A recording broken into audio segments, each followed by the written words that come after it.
In recording. Well, hello everyone and welcome to another ADA Q&A. Happy to have you on here, and some really interesting questions have come my way. I just returned from CTAA in Oklahoma City and met some wonderful people there, and I had a booth during the expo and met hundreds of people. And so I hope some of you are on here to talk about ADA compliance in public transportation, right? Whether we are on the private side as a contractor, whether we are with a public transit agency or city that provides transportation services, human service agency, non-emergency medical transportation, we all have the responsibility to follow ADA compliance requirements. And so these Q&A webinars are an opportunity for you to hear some interesting incidents and issues that have come up in my world and in my work lately. But of course, always an opportunity for you to ask questions about anything that you've been dealing with. Especially, we dealt with this incident yesterday. Here's what we did.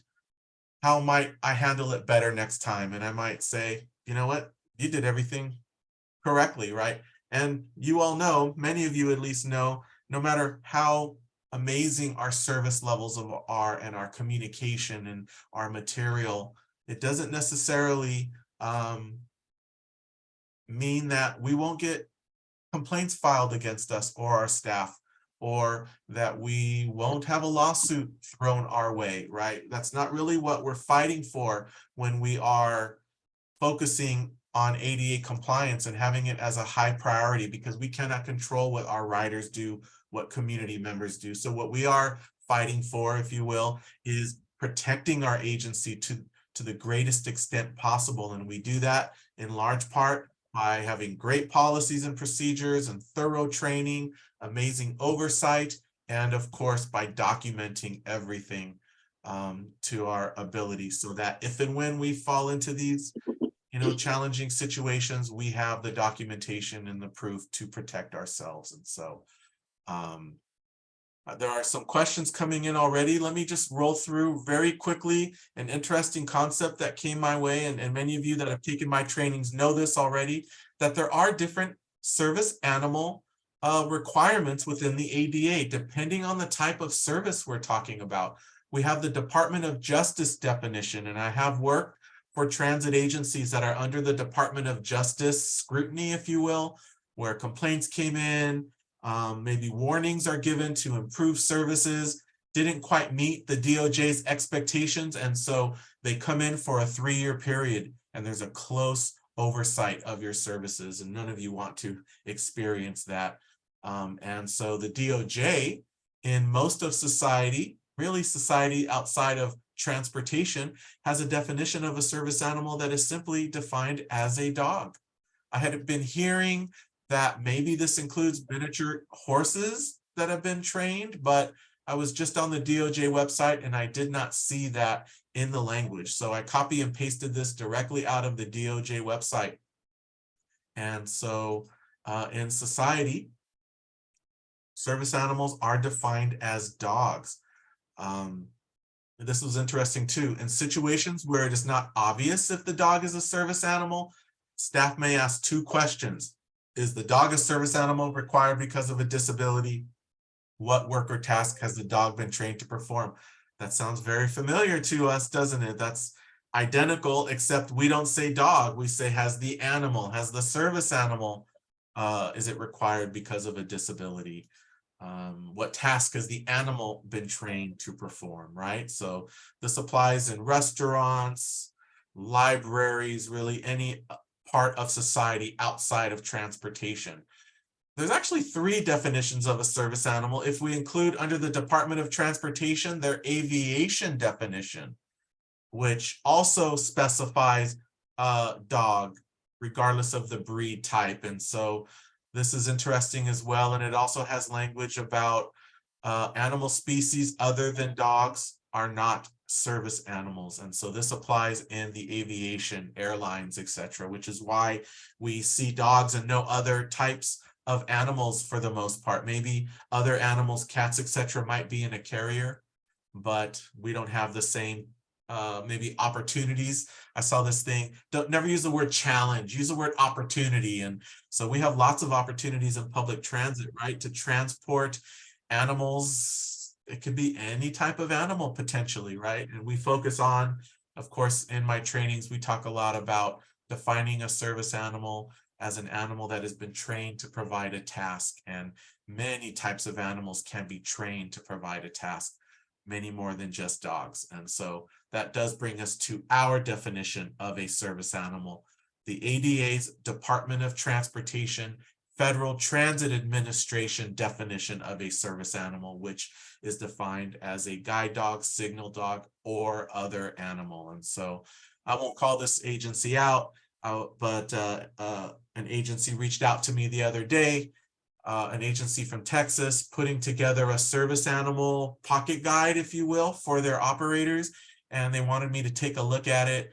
And my comments were, the definitions that they were using appeared to be coming from the Department of Justice definition, and not from the DOT FTA definition that applies to transit. And then I also had some comments, which is something that can be a bit of an afterthought if we're not like design professionals, but the contrast of the background of a document that we're printing versus the size and the coloring of the font that we're using for people that have visual impairments. So if we're putting material together for our riders, for members of the public, then that becomes a very, very important issue. And so why don't we jump in here on some of these questions that have popped up. And why don't we start with, if anyone has, and I'll look through the chat here, any questions on service animals, since that was the topic that I started with today. And let's see, here's a comment. If a service animal is not leashed or have a harness, can you refuse the animal? Great question. And the short answer is no. We in public transit focus on safety. Okay, and we also know, and this is in the ADA circular from 2015 from the FTA, that animals do not need to be on a leash if the leash prevents them from completing their task, right? And so, no, service animals do not need to be on a leash. However, we can have policy language. I've helped some of my client agencies develop language that says something along the lines of service animals must be on a leash no longer than 6 feet at all times unless the leash prevents them from completing their task. And then we can go from there. So I hope that answers that question. We have to be very careful when we are refusing services, right? If an animal is acting in an unsafe manner, and I always recommend that we clearly define, give examples of what unsafe is in our material for riders and for our operators, drivers, right? Service animals acting in an unsafe manner include barking incessantly, lunging, growling, biting, nipping. See, if we don't use very specific language like that, especially for operators, I've had many experiences in my career where a dog barks once and they say, oh, that animal's not professionally trained and it's not safe. And they deny service simply because they don't like animals, right? And so we have to remove, when we are able, we have to remove these practices of our operators, drivers, sort of claiming the vehicle space as their own. That was something that we always encouraged in the past, but we have to be very careful with that. We have a question from Fernando Hernandez. Welcome. Yeah. So basically, is there a language that we could write if the dog? Because what we find here locally is a lot of the dogs are barking tremendously. Is that a point where, hey, I'm sorry, this dog is obviously not trained, you're going to have to disembark? Is there any language that can? Yes, you touch on a few very important issues there, Fernando. One, we have to be very careful with defining barking as, is it unsafe? Does it meet the standard? And for those of you that have taken my ADA compliance training or trainings, we talk a lot about meeting the standard for what the ADA uses the term seriously disruptive conduct, right? Creating an unsafe situation. So I can't just say a dog barking consistently I can't say just from hearing that description whether that is unsafe conduct or not, right? And so we have to be really careful with that part. And then the training part, we have to remember too that people with disabilities, riders with disabilities, have the opportunity, the right to train their own animals. And so this is a challenge for many operators in particular, because they want the service animal to act in a very controlled, professionally trained, obedient manner. And while we would all love that, there is nothing in the ADA that says that animals have to be professionally trained. And so what we may see quite often, what I have seen and heard, is that animals that are trained by their owners, handlers, etc., it doesn't always necessarily include obedience training. And so that's why I put such a heavy emphasis in my trainings and with my clients on making a good objective decision about whether the animal is acting in an unsafe manner or not, which is why I suggest using such specific language in describing what unsafe conduct by a service animal is. So does that answer your question, Fernando? Yes, thank you, Jesse. You're very welcome. Let's see here. I don't know that I see any other service animal. Oh, wait. If a dog barking is distracting to the driver and preventing them from driving safely, would that grant removal? How do we objectively determine that? If the animal is like right next to the operator driver and barking at him and making aggressive moves, I would say, pull video, pull audio. Maybe we are in a position to do that. But if the animal is in the back of the bus, barking occasionally, does it meet the standard of objectively creating a seriously disruptive manner? And so I guess it depends where the animal is, how loud are they barking, how often. We can't just let our drivers, our staff, because they don't like I'm not a dog person, sorry to let everyone down, I'm a cat person.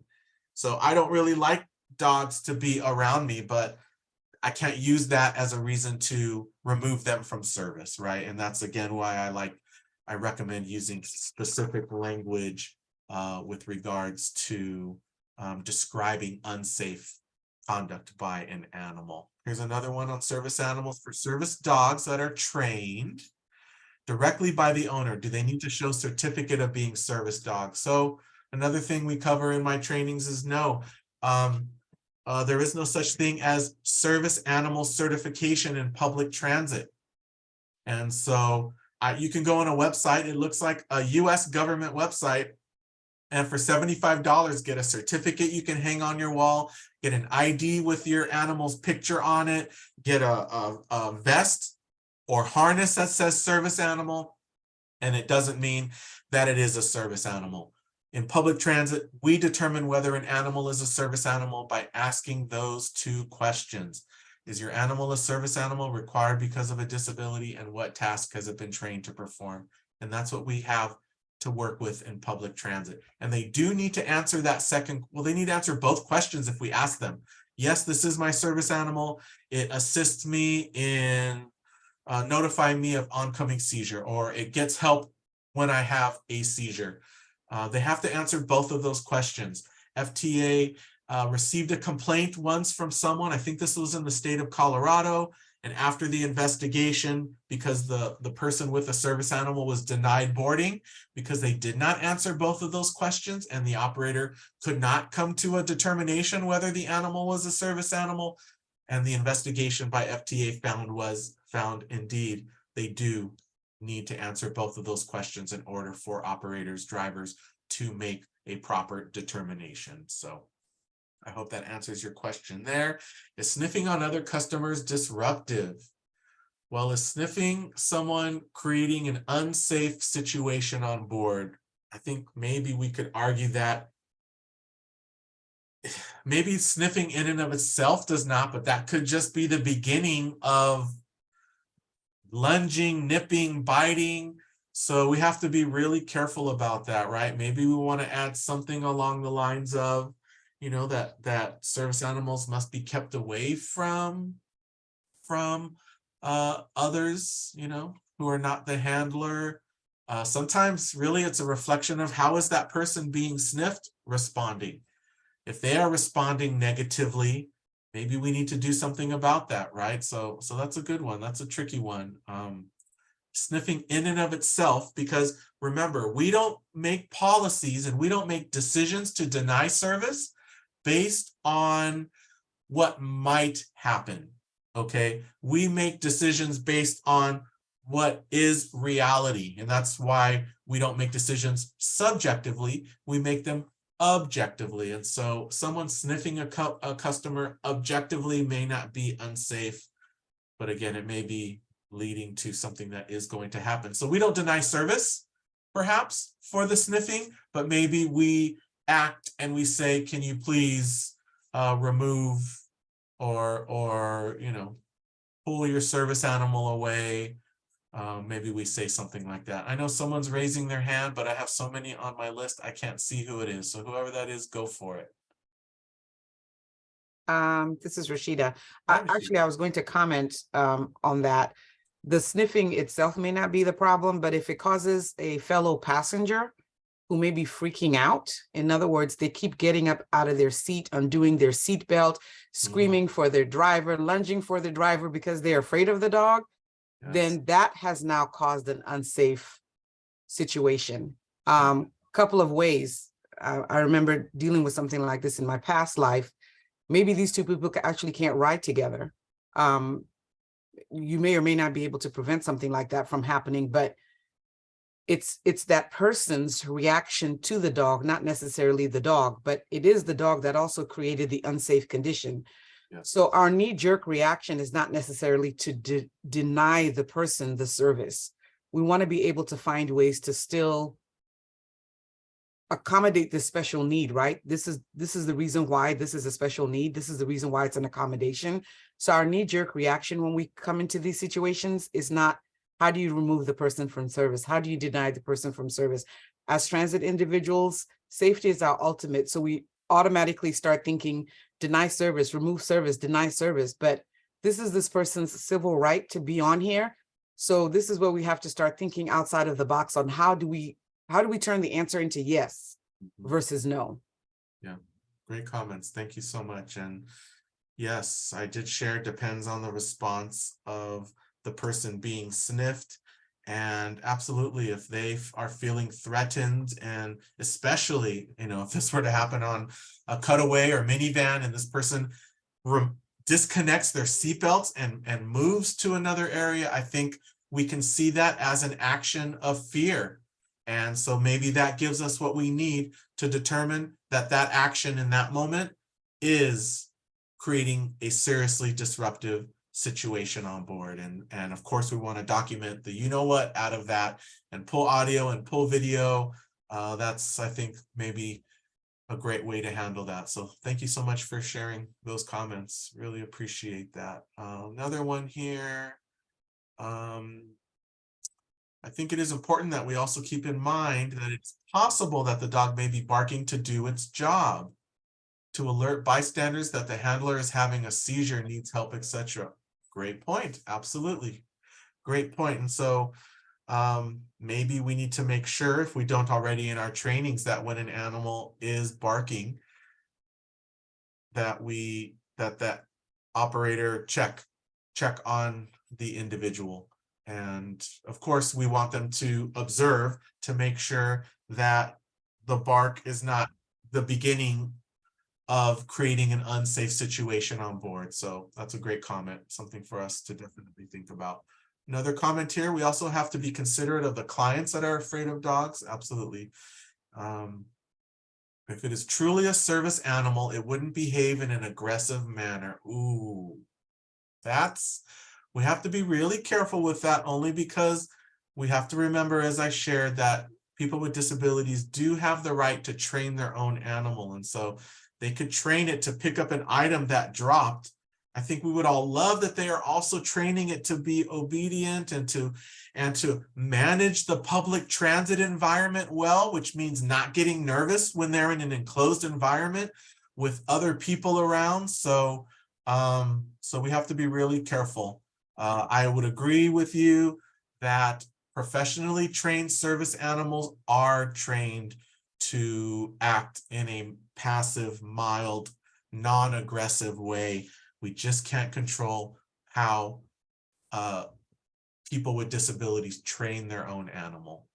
We just can describe to them what unsafe conduct is and hope that their animal acts accordingly. That's kind of all we're left with. So here we had an interesting one here. We have had an incident with a service animal, quote unquote service, where it would use the restroom in one of the units. How would we handle that situation? Well, an animal, any animal, of course, defecating, urinating in our vehicles is an instant, seriously disruptive behavior and conduct. And so obviously we need to put the vehicle out of service, and we need to document that and let the rider know that, you know, that is creating an unsafe situation, and track it. And if it continues to happen, that could be something that we suspend services for after we have documented it and warned them of it, and that they need to somehow show us that this issue won't happen again. Some operators, some agencies tell me that they carry pee pads. They will let someone,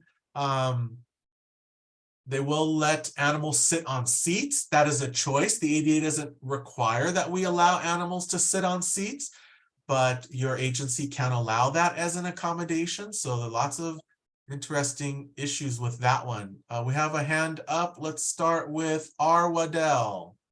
How you doing?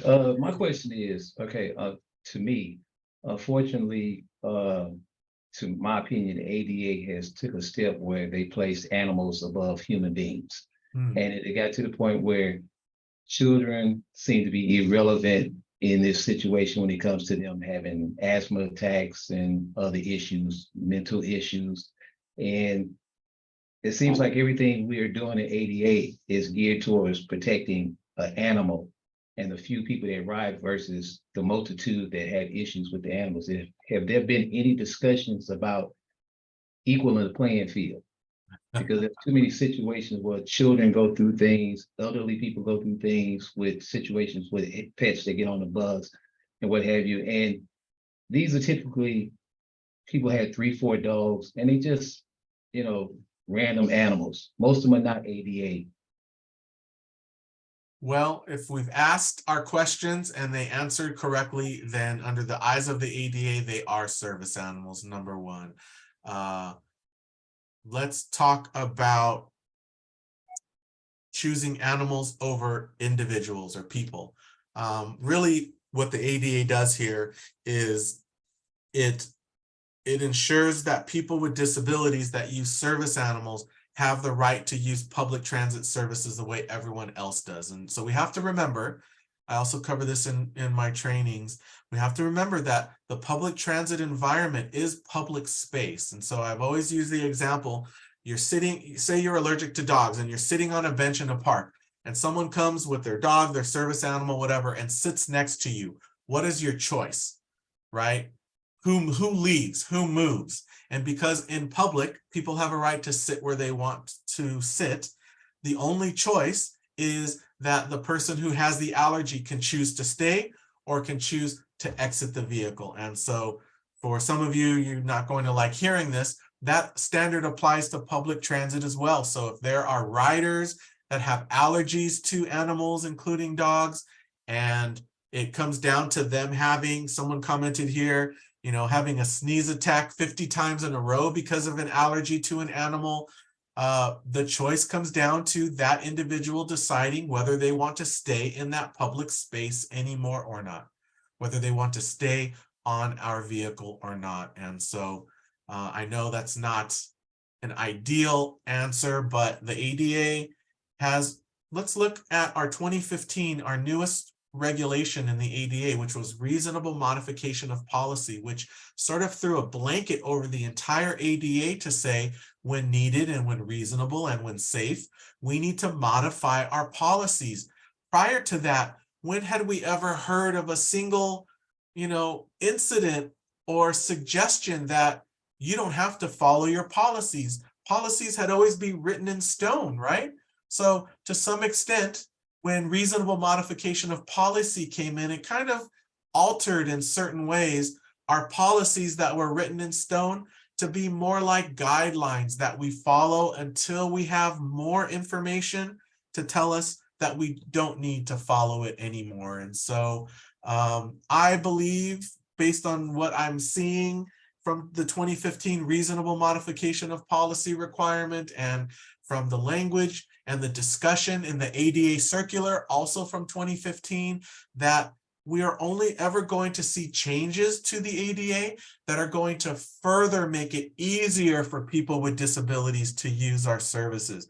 And another great example of that was the change to the definition of a wheelchair. We used to have a definition that was specific to the length of a wheelchair and the width and the weight, and that is gone. The definition of a wheelchair is now simply, 3 or more wheels designed, used by people with disabilities, with mobility disabilities. Any specific measurements or weight restrictions disappeared. And that's why in my trainings, we talk about, we have to let people, if they board, they ride. How do I know someone's wheelchair is too wide?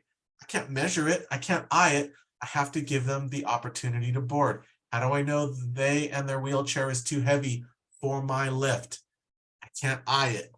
I have to give them the opportunity to board. And so that's where we are in the ADA. I think that's where we will always be.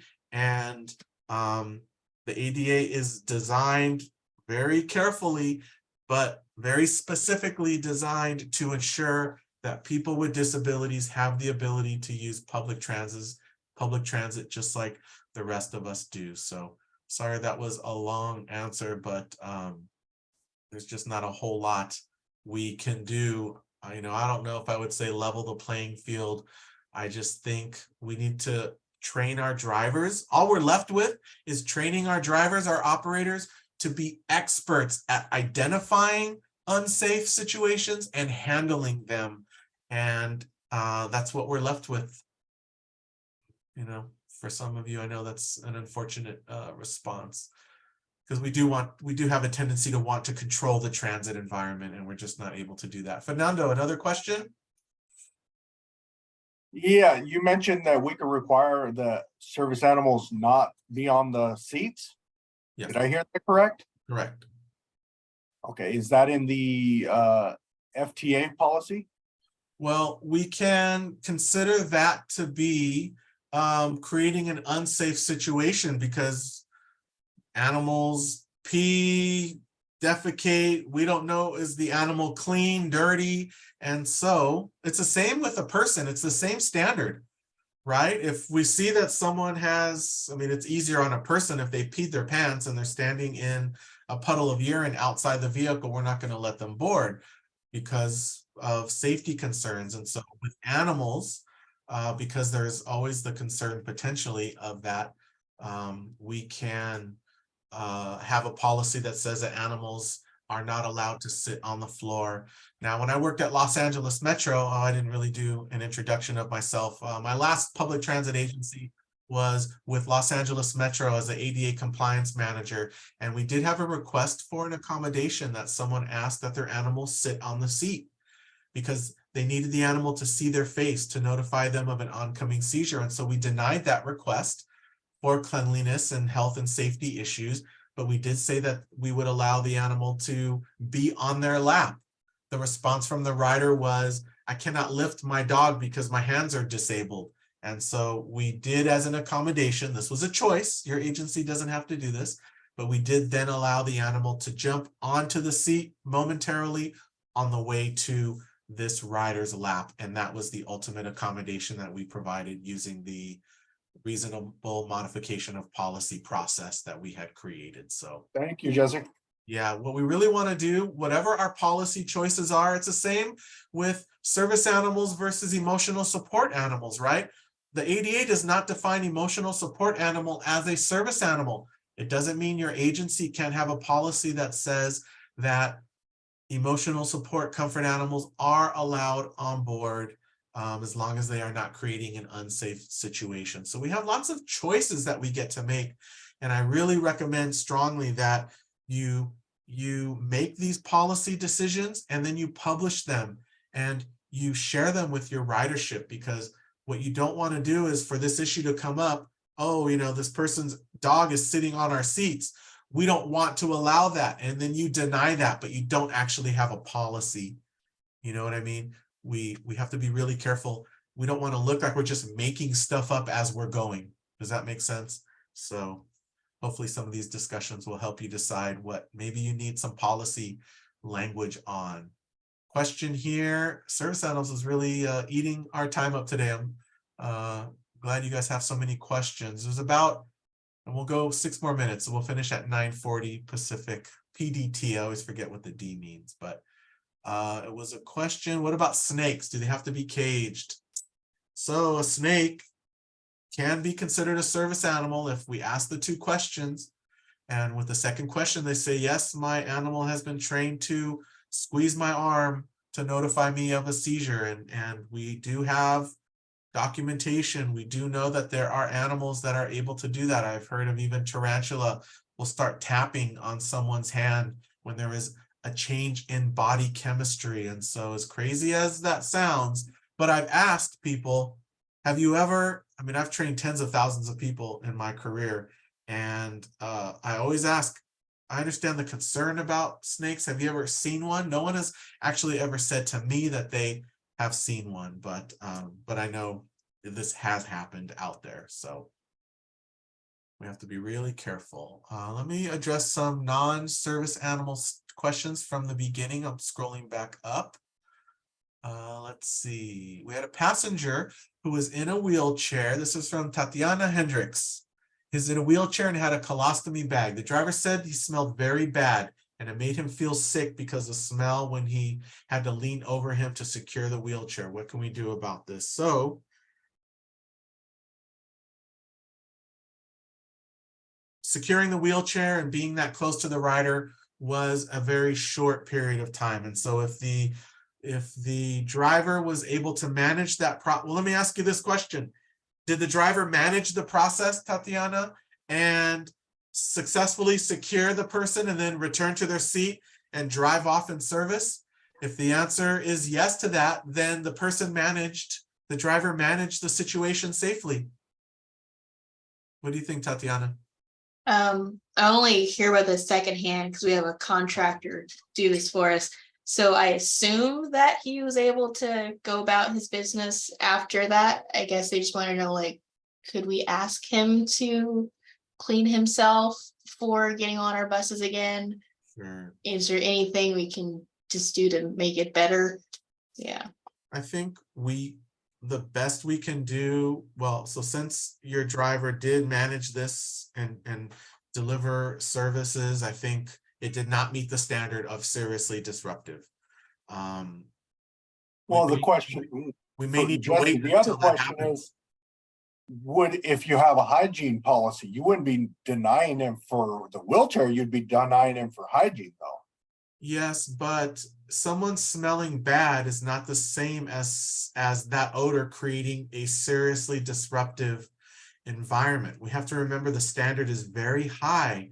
And did the odor objectively prevent the driver in this case from doing their job? And it sounds to me like they didn't like the odor, but they were still able to successfully deliver service. And so with that information, the only conclusion I can come to is that it did not meet the standard for seriously disruptive. Does that make sense?